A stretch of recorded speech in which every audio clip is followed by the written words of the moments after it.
So it seems that I did just like anyone else at the moment. I got myself a Fuji camera. I used to own the X100V and I sold it about 3-4 years ago to switch my camera gear to the Sony system because it looked like the perfect solution in terms of photography and video at the time. With the recent popularity of the X100V, I started to remember the days shooting with the X100F and feel tempted to get one again. The current prices for these cameras are very inflated, and even the older version, so the X100F, is being sold for more money than what I sold it for. So this almost nonsense around the current market made me look at other alternatives, and the X-E4 just looked like the perfect solution for me.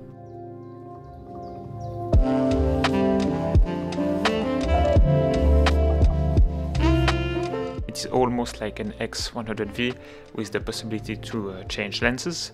It has the same machine inside, the same sensor, and the only exception I think is the EVF.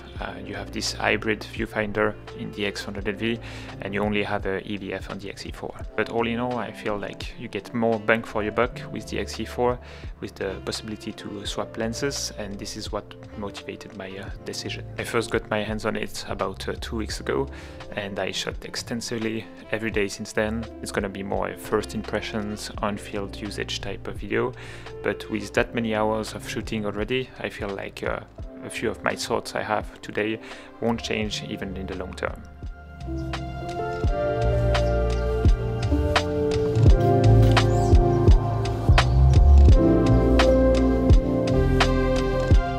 So let me start with the obvious. The camera looks just fantastic.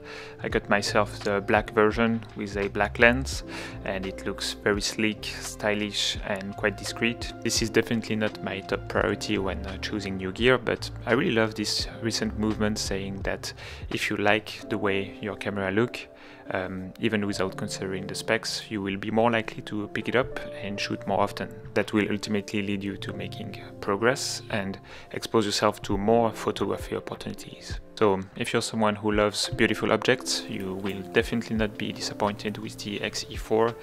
I am team black, I got the black one, but the silver looks quite cool too.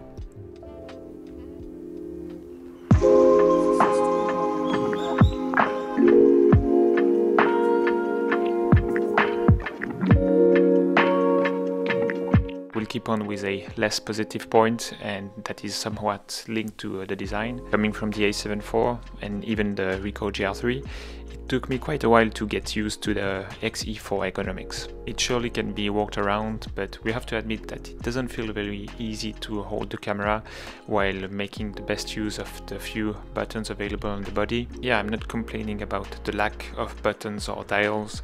The Ricoh GR3, for example, also has very few buttons, but if you program them in a good way, you have very easy and fast access to all the most important functions. Here with the X-E4, it is more about the position of these set buttons. I shoot a lot with the technique of back button focusing, and the AEL AFL button is positioned in a weird way that with the weight of the camera, it is not very easy and intuitive to use. I still believe that it is possible to work around these not so perfect ergonomics. You have other buttons next to the shutter that I use for my AF on. You also have some touchscreen functions that can complement everything and gives you another possibility to focus while recomposing or waiting the perfect moment. I love using the touch focus on AF continuous, so I can press once where I want on the screen and it will keep focusing on that box. Then I can concentrate on waiting the good moment and good composition without worrying about pressing any other button to keep focusing. All in all, you can make it easier and faster to use, but we are definitely not on the same class as bigger mirrorless cameras with a big grip and plenty of buttons and dials, or on the extremely light side of the spectrum, just like the Ricoh GRs.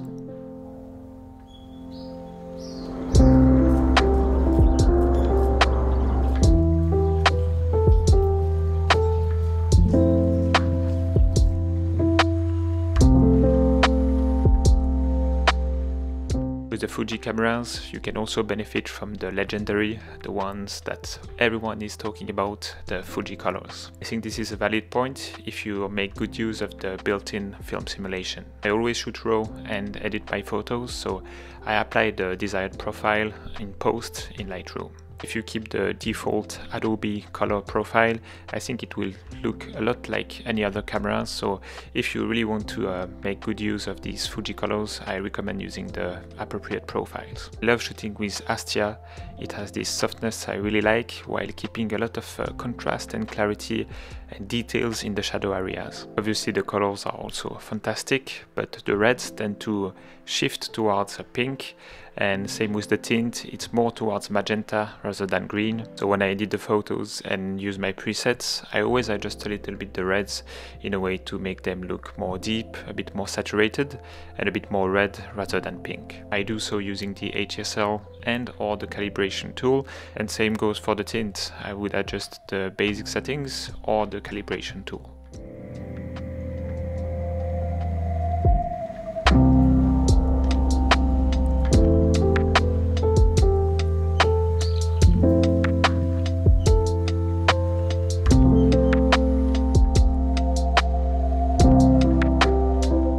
Quick note on the lens, I got myself the 35mm f2 from Fujifilm. It makes an equivalent of about 53mm in full frame. This is one of the reasons I got the X-E4 over the X100V regardless of the price. For me, being able to go for a 50mm equivalent was more interesting than 35. And if I change my mind or want to experiment with other lens, I can. The 35mm I got, just like the other prime lens in this f2 line, is perfect because it's very light, it is super sharp, it has great colors and clarity too. Would even say that it has a slight character I can see in my other lenses. Of course, the autofocus is not as fast and accurate as the lenses I use on my A7 IV, but it's very much fast enough and accurate enough for street photography in my opinion.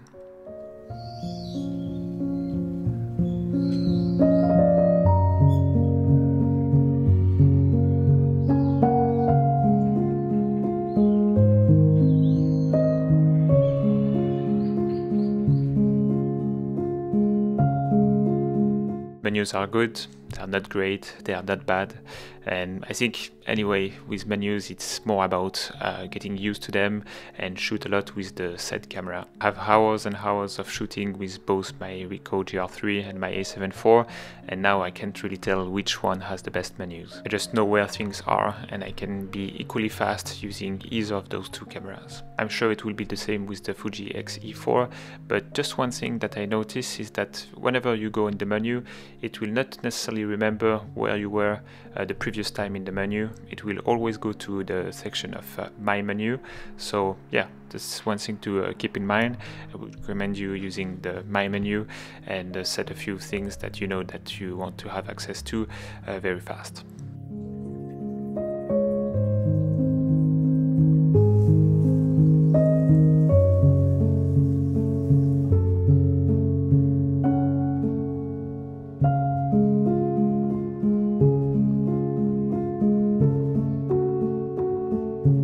To me, the only thing that would make you go for the X100V over the X-E4 is the viewfinder. The X100V has this hybrid viewfinder that can be a deal breaker or deal maker depending on your preference, and yeah, you have to adapt your choice based on that. The electronic viewfinder on the X-E4 is good enough for me, and it's already placed on the side, which makes me benefit from having a free eye to see more of the surroundings and to better anticipate the unfolding of a scene. Otherwise, both cameras have the same sensor and the same internals, if I'm not mistaken. Some would argue that it's all about the fixed lens on the X100V and not being able to swap lenses. At the same time, if you get yourself a X-E4 with just one prime lens that you are free to choose, it's about the same.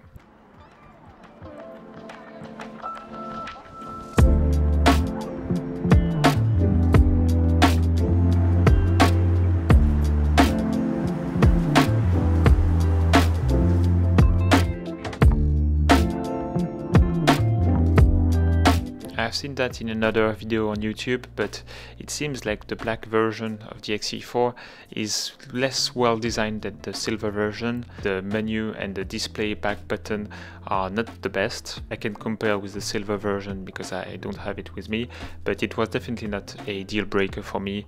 In the end, the menu and the display back button are not the ones I use the most. The other button like the play, drive, the AEL, AFL, the ISO and all that, and the shutter of course, are perfectly fine for me.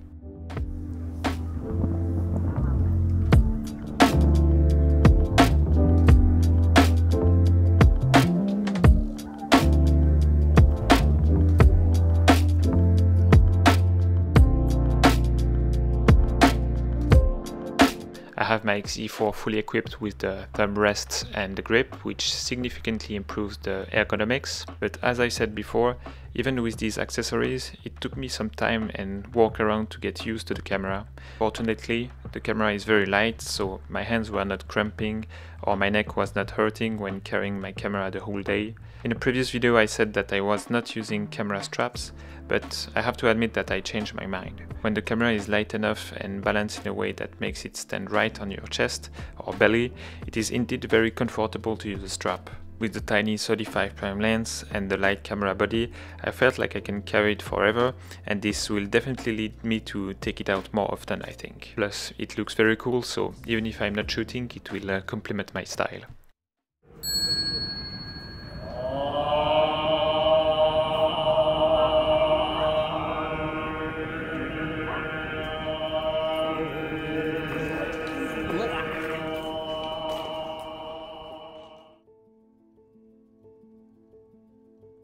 So now 2 weeks after getting my X-E4 and shooting a whole lot with it, I still feel very excited about the idea of going out and shoot more. I know I could still be biased by this new gear effect, but the combination of the lightweight, beautiful images it can produce, 50mm focal length, and the fact that I just love the object makes me believe that I will still love the shooting experience even 3 months, 1 year, 3 years from now.